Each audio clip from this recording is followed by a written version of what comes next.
Welcome to Tech Startup Stories, hosted by Natalie Binns. This is the podcast that takes you behind the scenes of the B2B startup world. Hi, I'm Natalie Binns, and after many years as a marketing leader in the B2B SaaS industry, I set up Hey Gabby to support startups and scale-ups with their go-to-market and growth needs. I work with so many great founders, and that's led me to want to hear their stories and share them with others. And that's why I set up this podcast. So let's get into this week's podcast.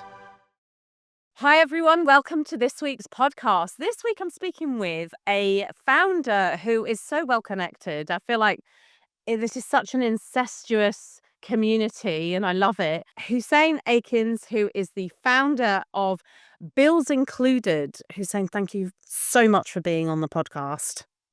Thank you, Natalie, for having me on the podcast. Sorry, I'm trying to talk about everything that we are gonna, highlight in this podcast. So yeah, excited to speak to you.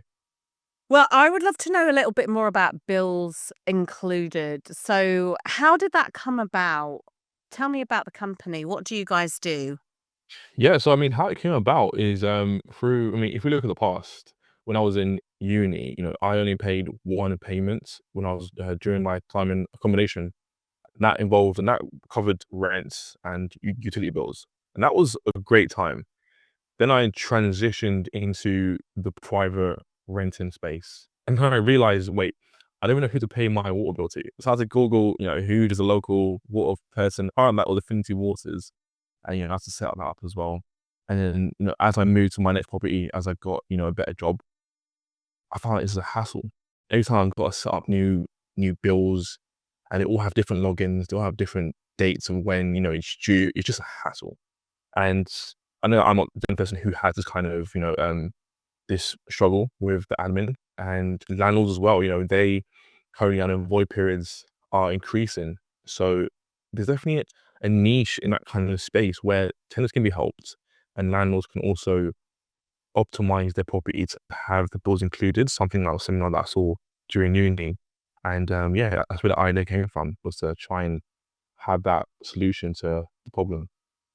I think it's been a problem that's been around for quite some time, and it's great that you've identified that as an opportunity. So I know that you were employed before you became a founder. Talk to me about that transition. How did you make that dream and that idea become a reality? Yeah, I think for myself, I've always been ambitious. So, I mean, where first I was, I worked in law. I was a paralegal, and then I went to, data. I love data, and I ended up working for Shelter, the biggest homeless charity in the UK. And then, I went to Octopus Money, which helps improve financial advice for anyone like who's rich or not rich. And that's perfect because I was able to see that how important it is to grow, whether it's financially, whether it's just in your character. So one thing I do respect about Octopus Money is that they really push the entrepreneurial mindset, the mini CEOs. That's why Jao, who was also on the podcast, he's doing pretty well with his business because they really spotlight, pushing their own business to the point where the CEO, he invests in your company so you can pitch to him, and if he likes it, then you get money, which is great. So I think that helped the transition between going from full-time working to now full-time in my business. Great. So that's a huge risk to take. So even though you've got that environment at Octopus Money where, they really invest in employees taking that journey and taking that leap, um, how confident were you that that was the right thing to do at that time? I think at that time I was confident, and that time being 2 weeks ago, it's because Bills Included right now is it's in a situation where it has a lot of momentum. We have a lot of partnerships. We have Credit Ladder, we have Octopus Money, who are left as well. They partner with me. We have we're going to hopefully launch with a massive company in January, but I don't want to say who. Two in fact, and we've actually partnered with My Deposits, which is the biggest um, deposit-backed government scheme in the whole UK. They have 3 billion in AUM, so it's more so of not taking a risk. It's a calculated move now. If I put more time into it, it's definitely going to work. That's amazing. Wow, 2 weeks. So I mean, I know the company's been going for about 6 months now, but that's huge that, you've taken that leap so soon. And, most of the time I speak with people and they're at different stages of their startup journey, but we've really caught you nice and early, which means I'm definitely gonna have to have you back next year, to give us an update. So with that, it's you on your own at the moment. What other support do you have around you to help you grow this organization? So besides the connection that I have, the actual day-to-day help comes from two individuals. I have a mentor who's also on the board. Her name's Liz. She's got 20 years in the residential space across UK and America. So she's really helpful with opening doors for key clients that I've had pictures with already, and I'm going to have in the next month. I've also got a back-end developer who helps with updating the website, especially when I have APIs coming in, to integrate that to the site. So there is a lot of help. So the way I envision it is, driving a ship, I'm the captain, going left and right, but I've got people, raising the flags and, doing other chores to help us get to land, basically. That's brilliant. And in terms of the journey, you've been really focused on this business development by the sounds of it, building these partnerships, and getting the right organizations involved. How has that been for you? What kind of has been the biggest surprise in that journey for you? I think the biggest surprise that I've seen is the sheer understanding that this is actually a solution for this problem. Because, speaking to reposits, they help with helping tenants not pay the conventional deposit, which is a great solution because they speed up the process for a landlord to gain a tenant. And when I was, pitching the idea of a partnership with them, they straight away understood, okay, this is a solution because there is an increased in void periods for landlords. So this fits well with our model. And then you've got tenants who want that kind of predictability, in terms of uncertainty. We're seeing gas prices rise, and they want that kind of month on month predictability with payment. So they got it. I think everyone I've spoken to, Habito who deal with mortgages, it's just been an easy conversion, and that's what shows that this is definitely a good solution. Mm. So if you mentioned earlier that you're quite an ambitious person. Have you always wanted to be a founder? Um, I didn't actually want to be a founder. I figured it. I think just figured out like 2 years ago. I said, wait, like this makes a lot of sense. But let me just go on a journey of learning for now. Let me just get into a job where I've got in a good position. So if I walk away, I can come back to it. Which was a CRM manager, and also just learning the space and being around individuals like Joao who started his company. What did he do? What did other people do as well? So yeah, probably 2 years ago I figured it out, but yeah, now I'm full time in it. Brilliant. And obviously, knowing other founders, you get that benefit of hearing their stories and getting to know them and understanding what their challenges are. How much sort of time are you spending on connecting with other founders to kind of garner advice and suggestions in your journey? A lot of time. I mean, I've got a group chat with other founders where we speak and we ask questions that someone else might know the answer to. I'm currently in a incubation program with Hertfordshire, so I'm constantly around founders who are in my similar stage or a bit behind as well. And we meet up every fortnight. So I'll definitely encourage anyone who's a founder to to go in that kind of space where there's a think tank and a bit of support to help you, push to the next level. And in terms of like your long-term vision for the company, obviously you're just starting out. And I know you're just kind of on that early journey where it's all really exciting and, scary and all those great things muddled into one thing. What's your kind of longer term vision for the organization? So right now we have 4.9 million private homes that are rented in the UK, and we have 11.7 million private renters. That's a individual um, fact. And in terms of like long-term vision, I think that, well, I believe that productivity will be nationwide and also international wide. This is a solution to a problem that is basically everywhere. Every country, well, most countries have this kind of situation. Netherlands, Japan, who are going through a redevelopment phase. They have homes that they want to rent out. They want people to live in, but it's just not being rented out. They've got massive void periods, and this is something that I think is a global solution. So yeah, long-term goals is I see everywhere.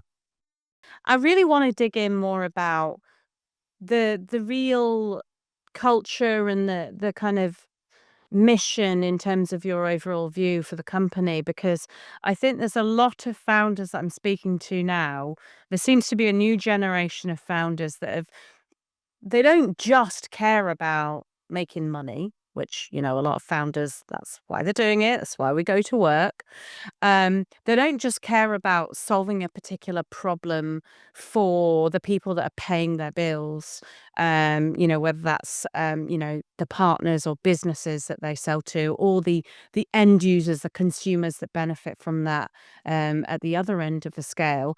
But they're also interested in social impact and economic and environmental impact. And I'd love to hear your thoughts on that. Definitely. I mean, I completely agree with everything you said. It's a case where I want Build a Cooler to be more than just providing convenience. I want to give back to the community. So we're talking to Earthly, which is a company that focuses on reforestation. So what I see it is every subscriber that I get pays a paid subscription, we plant one tree. So that way we give back to the world. Another thing is, we're talking to Shelter to try and give back to the community. We focus on the home space and how can we try and tackle homelessness. So people who are in the vulnerable category, how can we give back to charities to help prevent people from being homeless?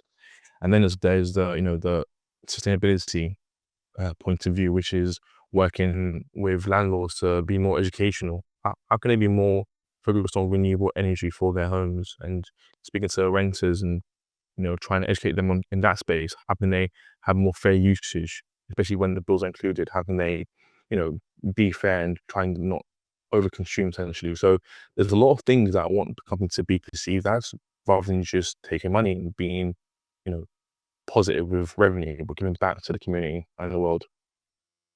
That makes a lot of sense. And I think it's really great that more founders like yourself are caring about these key issues.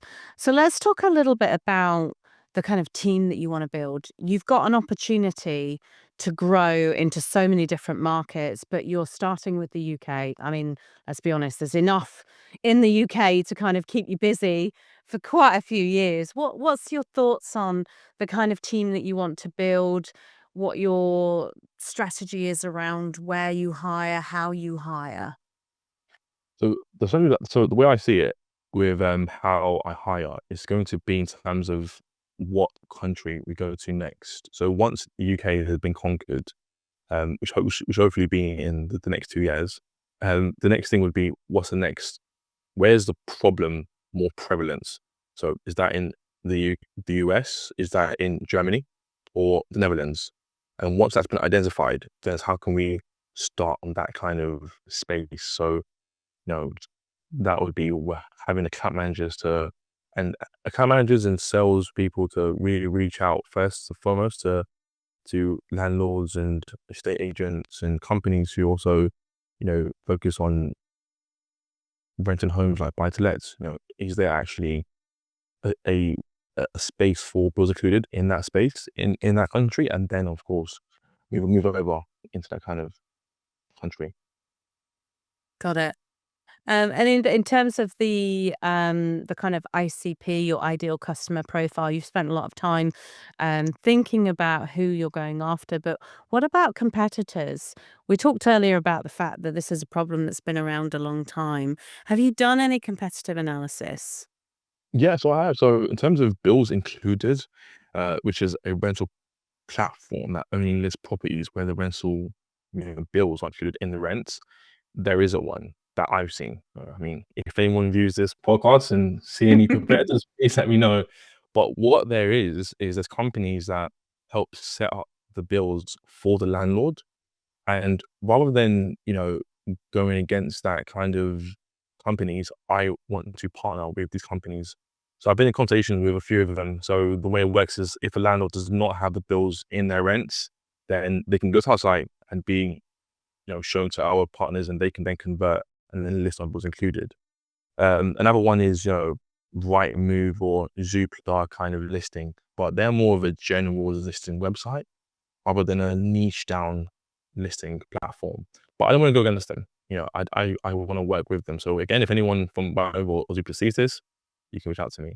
But yeah, so it's about showing that this little niche area of renting does actually have a lot of capacity in terms of revenue and future growth, because Rightmove released a stat saying that they've actually seen an increase in searches for bills included over the past 3 years. So right now there's no competitors, but there's a lot of people to work with.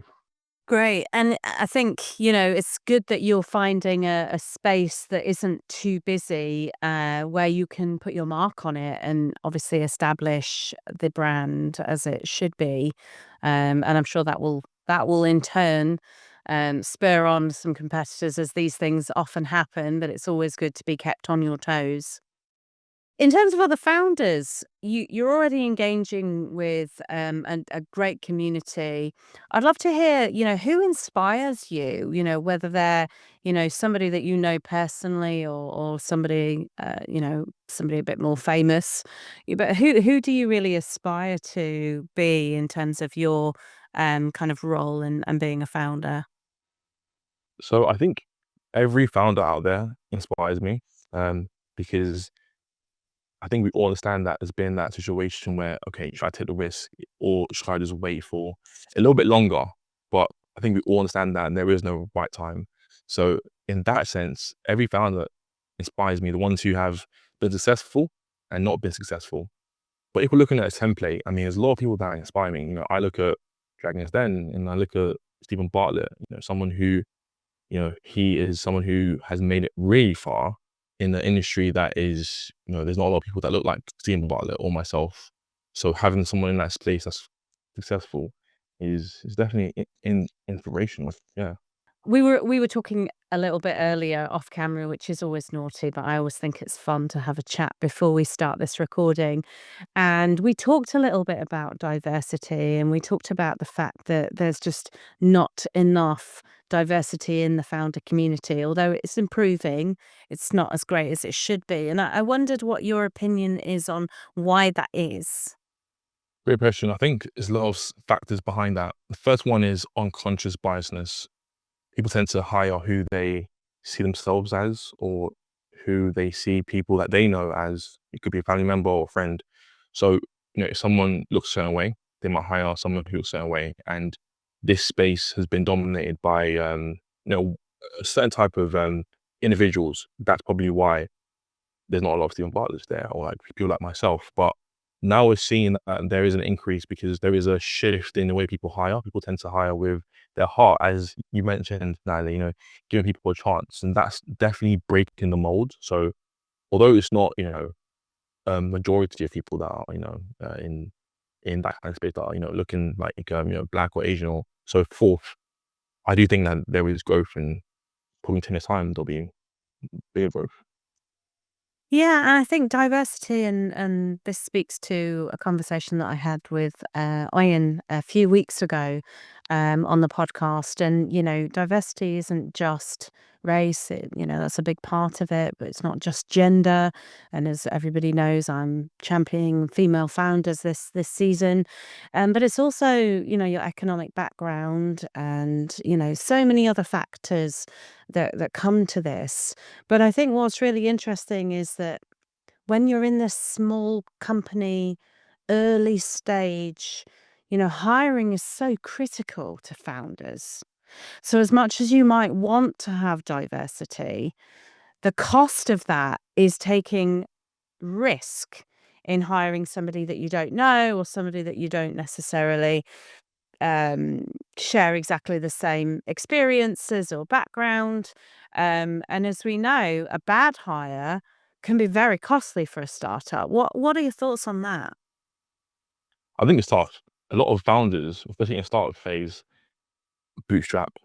or they might have minimal investment with, really tough KPIs. So every penny counts. I think as a company grows, that's when they can really be more flexible with the hiring process. And I completely agree with you. Diversity has a lot of arms which stretches more than just race. It's about, neurodiversity. It's about gender. And I think all that plays a crucial part in making sure that your company is, outward looking and, is able to service customers, because it has a lot of different perspectives through its workers. So yeah, it's definitely a tough one to answer, but as company grows, there is, I believe, an onus to definitely be more, conscious of the way that they hire in that kind of space. So yeah, more female employees, on the board, not just, in the lower levels, but, just on the board. And yeah, definitely, I can get more people who aren't even physically able to perform other tasks. Yeah. I agree. I agree. And I think, it's interesting that you're kind of making those suggestions. It's great to hear. In terms of, what founders can do, perhaps they don't have the budget to hire as diversely as they'd like to. What do you think they could do to help get the benefits of diversity and experience and perspective that will allow them to be even more aligned with their audience or ICP based on those experiences? They could do research groups. There's more ways than just, hiring someone and, great tick box exercises being completed.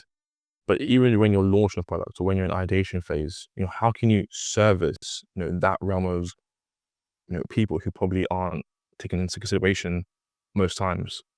So for me, was included, rental homes was included, how can I service, for example, the elderly, how can I get rental homes that are going to service that kind of demographic? And that's definitely in my head. And, once I branch the product out to that kind of space, I want to get more feedback from people who are already in that kind of space to really help the product be efficient for them.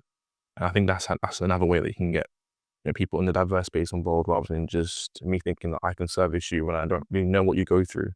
Just listening. And that age is a huge part of diversity that I don't think is talked about as much as it could be.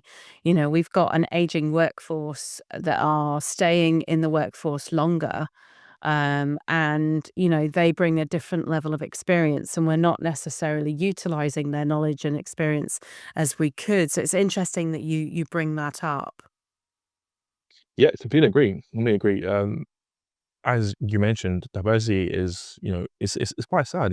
During Optus Money, I was the head of D&I, and people really think that it's just race, but as you mentioned, it's far-reaching than that. It's age, it's sexual orientation, it's it's the physical capability of someone. It's got a lot of reach. And how can you take all of that into consideration when launching a business? What pertains to you and what can you do to help that kind of space? Absolutely, absolutely. I feel like I could talk to you for hours about these topics. So I guess wrapping up, if you I mean, obviously, you're still at the start of your journey, so it is still early days. You're 6 months in, you've got so many exciting things coming up, but I wondered if you were to give yourself, some advice maybe a year ago, or advice that you would give other like-minded, potential founders that are not quite ready to take the leap, and they're kind of umming and ahhing as to whether they go ahead. What would you say to those people, or indeed yourself from 12 months ago? There's two things. One is there is no right time. There's just time. Two is fail fast, but learn faster. There's a lot of things I've done that haven't worked, and that's helped me learn faster. So for example, reaching out to partnerships. Before, I would just send an email to a company and I'll be one of 100 emails, but it's better to reach out through LinkedIn. So there's always a third door. It's just finding that third door rather than going through the first or second door. So yeah, fail fast, but learn faster. Hussein, it's been an absolute pleasure having you on the podcast. Thank you so much for being on the show. I hope you're going to come back next year and fill us in on how everything's gone. Definitely. I mean, I would love to come back and, post launch and let you know what KPIs we've reached and how everything's looking different at that time. I would love to come back. And Brilliant. thank you for inviting me to the podcast. It's been lovely speaking to you, and your energy is amazing. So yeah, it's been amazing. That's it for this episode of Tech Startup Stories. Have a story you'd like us to share or a topic you'd want to cover? Reach out and we'd love to hear from you. Until next time, take care.